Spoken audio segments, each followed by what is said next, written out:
नमस्कार, मैं कार्तिक कुमार, आप देख रहे हैं प्राइम समाचार। इस वक्त हम मौजूद हैं दिल्ली के जंतर मंतर। पूर्व सैनिकों का जो प्रदर्शन है आज वो दूसरे दिन भी जारी है। कल इसमें 3 से 4 हज़ार की तादाद थी, तो वहीं आज थोड़ी सी भीड़ कम हुई है, लेकिन आज भी पूर्व सैनिकों का प्रदर्शन जारी है। आइए बात करते हैं क्या मांगे हैं आज और कल क्या मांगे कुछ मानी गई है या नहीं मानी गई है। सर, क्या नाम है आपका? मैं राघवेश सिंह, प्रदेश अध्यक्ष वेटरन्स एसोसिएशन पूर्व सैनिक संगठन। जी सर, उत्तर प्रदेश। कल आपका प्रोटेस्ट हुआ था, जिससे कुछ आपका डेलीगेशन सरकार से मिलने का? नहीं, हमारा डेलीगेशन ना हमें अभी तक हमारे संयुक्त संगठन को बुलाया नहीं गया है। हमारी बातें अभी तो आप सबके माध्यम से पहुंची या नहीं पहुंची सरकार के पास, वो तो सरकार के नुमाइंदे लोग ही जाने। लेकिन हम लोगों का जो धरना प्रदर्शन कल रहा, आपने एक अप्रत्याशित भीड़ देखी। मैं आपके एक बात से अभी आपने कहा कि 2-3 हज़ार लोग थे, इससे इत्तेफाक रखता हूं क्योंकि हमारी उस समय की संख्या कम से कम 10,000 के ऊपर थी और आज भी हम कम से कम 1000-1500 के लगभग में तो आज हम लोग हैं। कुछ लोग खाना खाने गए हैं, कुछ लोग अपने उससे गए हैं, लेकिन फिर भी जो हमारी मांगे हैं हमने सरकार तक पत्राचार भी किया है और अभी भी हम लोगों के पास अगर हमारे सरकार के नुमाइंदे लोग अगर हम लोगों को बुलाते तो ज़रूर हम लोग उम्मीद में है कि सरकार हमारी बात सुनेगी, हमारी बात को मानेगी, हमारी जो भी विसंगतियां हैं उसको दूर करेगी। सर, एक बार आप फिर से दोहरा दीजिए, क्या मांगे हैं आपकी, किन मांगों को लेकर आज अपना ये प्रोटेस्ट कर रहे हैं? हम लोगों का जो प्रोटेस्ट ये है 1 रैंक 1 पेंशन को लेकर के है, MSP को लेकर के है, डिसेबिलिटी को लेकर के है और वीर नारियों की पेंशन को लेकर के है। क्या समस्या आ रही है इनसे? समस्या यह है कि जो हमारे 1 रैंक 1 पेंशन 2 में जो विसंगतियां की गई हैं, एक जवान और जेसी और अधिकारियों के बीच में जो इतना अंतराल है, आप सबके पास आंकड़ा होगा, नहीं तो आपको हम दे देंगे और गूगल पर भी आप चेक कर सकते हैं। और जो अंतर आया है उसी के विरोध में हम लोग हैं। जेसी उसको माइनस में कर दिया गया। 16 में कुछ तनख्वाह मिल रही थी, 26,000 मिल रही थी, अभी जो OROP 2 के तहत उनको अब मिलने लगेगी 1,900 रुपया कम मिलेगी। उसी तरह से जवानों को जो 17 साल सर्विस करके आया है उसको अरे क्या कहते हैं तनख्वाह में 1600 रुपया की बढ़ोतरी की गई है। एक मेजर साहब हैं, उनके उसमें 7,500 समथिंग की बढ़ोतरी की गई है।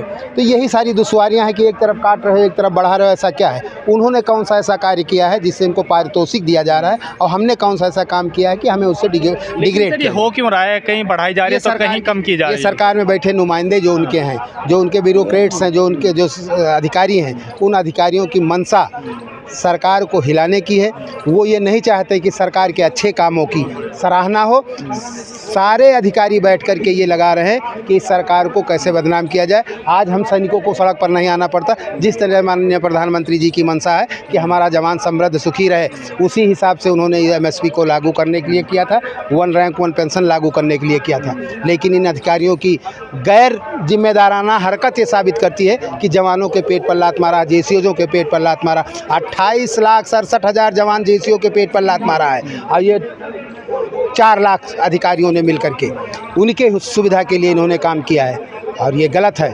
और मैं जहाँ तक अगर हमारी सबकी बात माननीय प्रधानमंत्री तो कहते हैं मैं सैनिकों का सम्मान करता हूँ और आज आप सड़कों पर। मैंने पहले ही कहा कि बेशक इसमें कोई शक नहीं है, लेकिन जो उनके एक कड़ी होती है, किसी एक टॉप कुर्सी पर बैठने के बाद नीचे से लेकर ऊपर तक की एक कड़ी होती है, कहाँ से कहाँ सारी चीज़ों को मॉनिटरिंग एक व्यक्ति बैठकर नहीं कर सकता है। उसके लिए नुमाइंदे नियुक्त किया जाता है। जब नुमाइंदों के आँख में चश्मा चढ़ जाए तो ये आप मान कर चलिए कि सरकार को बदनाम करने की इन अधिकारियों की है।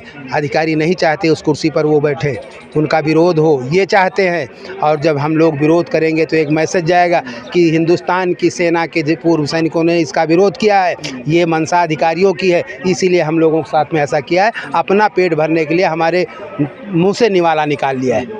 सर, आगे बात कर रहे हैं। सर, क्या नाम है आपका? मेरा नाम संजय सिंह है। कहाँ से आए हैं आप? मैं रीवा मध्य प्रदेश से आया हूँ। सर, सैनिक देश का मान सम्मान और धरोहर होती है, आज वो सड़कों पर है, किस नज़र से आप देखते हैं? हम इस नज़र से कि जो हमारा यहाँ पे आज स्थितियाँ पैदा हुई कि हम लोगों को रोड पे आया, पूरे देश के पूर्व सैनिक आए हैं, वीर नारियाँ आई हैं और कल भी आपने देखा, आपकी मीडिया देखी और आज भी आप देख रहे हैं जिस तरह से यहाँ पे जनसंख्या में लगातार चल रहे हैं। बस सरकार ने जो ये त्रुटियां निकाली हैं, जो सारी चीज़ें हमारा 4 मांगों पे बात हो रही है, उन बातों को रखकर सरकार से यही अनुरोध है, माननीय मुख्य प्रधानमंत्री जी से यही निवेदन है कि ये जो इसमें त्रुटियां हुई हैं और कहाँ हुई हैं, ये उसकी पूरी जांच करके ये हम लोगों को जो कमियां पूरी हैं उसको वो पूर्ण रूप से सही कराएं और यही हम लोग चाहते हैं। सर, कल बड़ी तादाद में पूर्व सैनिक यहाँ पर मौजूद थे, हज़ारों की संख्या थी, लेकिन सरकार सुनवाई क्यों नहीं कर रही है? अब ये तो आप सरकार से ही क्वेश्चन कर सकते हैं। हम लोग तो सिर्फ अपना कर्म करते हैं। जिस तरह सरहद में हमने अपने जवानों को खोया, हमने 20 साल जो सर्विस दी है और ईमानदारी के साथ जो सरहद की निगाहें की हैं, अपने देश के लोगों की रक्षा की है। यहाँ पे हर कोई किसी न किसी रूप में, आप भी किसी न किसी रूप में देश के भक्त हैं। जैसे लोग कहते हैं कि प्रशासन कहते हैं कि हमारी सेना है, तो ये सेना पूरे देश की है, हर उस नागरिक की है। उस नागरिक से दिए हुए टैक्स से जो हम लोगों को तनख्वाह और पेंशन मिलती है, या हर कोई, आप भी किसी न किसी माध्यम से देश की सेवा कर रहे हैं, हम लोगों की आवाज़ पहुँचा रहे हैं। आपके चैनल का मैं बहुत बहुत धन्यवाद करता हूँ। मुझे विश्वास है कि हमारे प्रधानमंत्री जिस तरह से अपनी सेना के प्रति समर्पित रहते हैं, उनकी भाव हैं, उस भाव को इस रख कर, इसको देखते हुए वो इसको संशोधन जरूर करेंगे। और इसी विश्वास के साथ में जय हिंद। आपको लगता है आपकी वो मतलब सुनवाई करेंगे? हाँ, हमारा विश्वास है, क्योंकि जो उनकी भावना कब करेंगे सर? अब ये तो देखते हैं कब तक करते हैं। ये उनकी भावना है, कब तक हमें देते हैं। जिस तरह से हमारे साथ सरहदों में चाय पीने आते हैं हमारे साथ, है ना, तो उस विश्वास को रहते हुए हम पूर्व सैनिक अपने सीनियरों के और अपने आदरणीयों के संरक्षक में कार्य लगातार करते रहेंगे। और जब तक हमारी इस प्रदर्शन में एक मांग और उठ रही है, जो सैनिक हैं जो शहीद हो जाते हैं युद्ध में, उनकी जो बीवी हैं, उनकी बीवियों के लिए, पत्नी हैं, उनके लिए क्या मांग है, वो थोड़ा समझा पाएंगे आप? बिल्कुल, ये मांग वहाँ पे कि जो उनकी पेंशन में डिफरेंस है।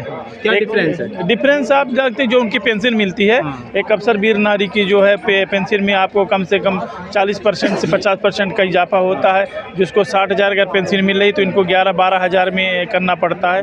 आप सोचिए कि जो वीर नारियाँ होती हैं और उनके जो हमारे शहीद सैनिक निकल हो जाते हैं, उनकी बहुत सारी समस्याएं आती हैं सर। उनके बच्चों को एडमिशन में आती हैं, उनको समाज में रहने के लिए बहुत सारी समस्याएं आती, प्रशासन नहीं सुनता, कोई समस्या हो जाए तो ये अनुरोध है कि उन वीर नारियों के लिए आप एक दिन सम्मान मत दीजिए, हम नहीं चाहते हैं सम्मान, मगर जो उनके परिवार वीर नारियाँ हैं उनको ज़रूर सम्मान दें। जैसे आप बोलते हैं कि पेंशन नहीं देंगे, हमारे मध्य प्रदेश में भी 10% जो सैनिक का रिटायर आने के बाद परसेंटेज होता था कि अन्य किसी उसमें जॉब में छूट मिलेगी, वो भी प्रशासन ने छीन लिया है। अग्निवीर को आप किस नज़र से देखते हैं?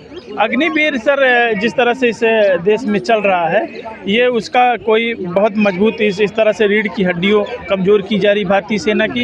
एक पति का खोया जा रहा है कि मेरा भाई फौजी है, एक भाई की सपने खोए कि मेरा भाई फौजी है। 4 साल में वो कितना डेवलपमेंट करेगा सर, और किस तरह से तैयार। आप जानिए कि जो हमारा सूबेदार साहब लोग रहते हैं, हम लोग रहते हैं, कि सैनिक किस तरह से तैयार होता है, किस तरह से विदेशों में, ये हिंदुस्तान -+ डिग्री में रहता है, डिजिट एरिया, हाई अल्टीए है, तो किस तरह से सैनिक कितने सालों में मजबूत होता है अपनी लड़ाई लड़ने के लिए। ट्रेनिंग के बाद भी अगर वो 3 साल बेहतरीन करता है, तब जाकर 5 साल बाद तो राष्ट्रपति के साइन होते थे हम लोगों के उसमें। अब किस तरह से की पॉलिसियाँ हैं, किस तरह से लाया गया है।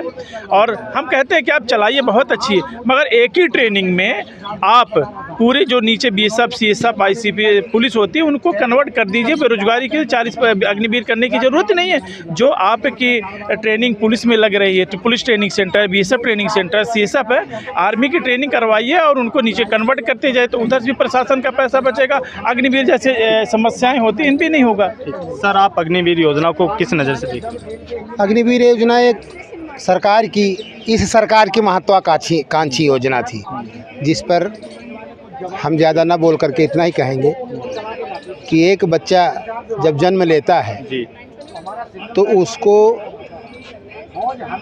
बाबूजी, पापा जी बोलने में 1 साल से 1.5 साल लग जाता है, तब पापा बोलता है। और अगर एक युद्धवीर आपको बनाना है, देश को समृद्ध शक्तिशाली बनाना है, एक जवान को 4 साल में आप कैसे परिपक्व समझ लेंगे, जब परिपक्वता की सीमा हमारे हिसाब से नहीं, सब एक प्रैक्टिकली मैं आपको बताऊं, कम से कम एक जवान को तैयार करने में 7 वर्ष लगता है, तब एक परिपक्व ट्रेंड सोल्जर होता है वो। और 7 साल में वो अपने कौशल के लिए आगे बढ़ता है, अपने युद्ध कौशल के बारे में, अपने मानसिक विकास के बारे में, कि फ़ौज की मानसिकता क्या है, फ़ौज हमसे चाहती क्या है, फ़ौज हमसे किस तरह काम लेना चाहती, इस पर विचार करने योग्य होता है वो। और 4 साल में तो अबोध बालक समझिए, वो 4 साल का बच्चा क्या करेगा। ये चीज़ें लोगों ने एक्सेप्ट किया है, वो उनकी अपनी मर्जी है। जब उनकी मर्जी है, जिसको करना है उसको कोई आपत्ति नहीं, तो हमें कोई आपत्ति नहीं सर होनी चाहिए। अग्निवीर जो योजना है इसके तहत अगर भर्ती होती है, सेना में जाते हैं तो लोग इस पे मतलब देश की सुरक्षा पर कुछ बात आती है या नहीं आती है? क्यों नहीं आएगी?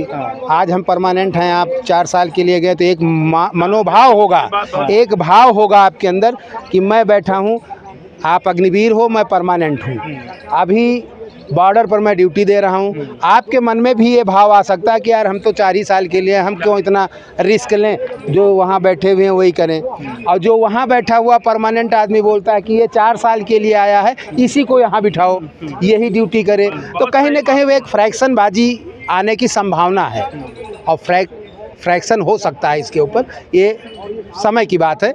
इसीलिए रे क्या कहते हैं, थोड़ा सा इसमें हमारा व्यक्तिगत ये विचार है, मतभेद हो सकता है।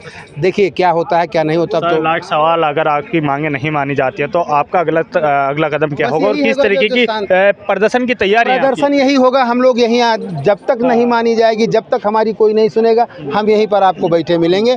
हमारा पूर्व सैनिक यहाँ आपको बैठा मिलेगा, हर जिले का, हर प्रदेश का आदमी आपको यहाँ मिलेगा। सर 12 तारीख की कोई कॉल की आपने? नहीं, कोई कॉल नहीं, हमारा निरंतर चल रही। 12 तारीख को कोई कॉल नहीं है, 12 तारीख का कोई कार्यक्रम अभी तय नहीं हुआ। जो कार्यक्रम तय होगा आप लोगों को, सारे मीडिया बंधुओं को बता दिया जाएगा। देखिए ये थे हमारे साथ कुछ लोग जिन्होंने बात की। इनका कहना है जब तक सरकार हमारी मांगे नहीं मानती है तो हम अपना प्रदर्शन जारी रखेंगे। इसी तरीके की तमाम खबरें देखने के लिए प्राइम समाचार को लाइक करें, शेयर करें और सब्सक्राइब करें। धन्यवाद।